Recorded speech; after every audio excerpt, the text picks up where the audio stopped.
I think for me, the best memory was doing the garter toss.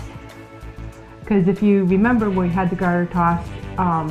After that, we had taken after Marcus had the garter toss, and we had Kristen, her daughter had actually caught the bouquet. Well, Kristen and Andy were actually going out already. And Andy had caught the garter, and Kristen had the bouquet from her daughter.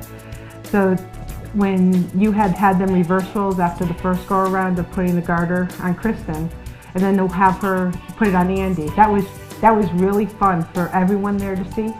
And the funny part of that is they actually got engaged a couple weeks ago. So it was one of those fun things everybody got a chance to see. I think one of the best things we did, or one of the nicest, was having the anniversary dance, which was very good. All Chad's idea. I never would have thought to do that. But the married couples really enjoyed being recognized and coming out on the floor with us, and you could hear them as they walked off, oh, disappointed at each selection of the time of how long they were married. So they had fun with it. I think that, I don't know, one of my favorite parts is that whole introduction. Oh, yeah. We went crazy just picking out certain songs for certain people, and we had a script ready for Chad to read, and he also had to cue the songs at certain times, and it went off flawlessly. Like, I couldn't have been happier We've had with how it went off. some of our friends have tried to copy it since, and hasn't gone as well. Hey, that's great, but I don't think it's gone as well. Yeah.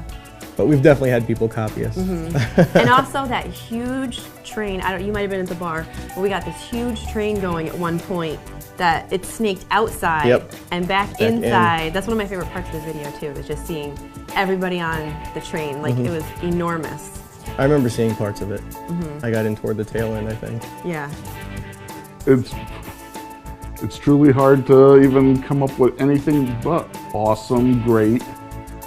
I mean, I go back to saying that you made us feel comfortable, but it's true. I mean, there is no other way of describing it. Is we felt like you were one of us, that we could just sit down and talk. We were friends for a long time. And we had just met you. And it was like, wow, this is great.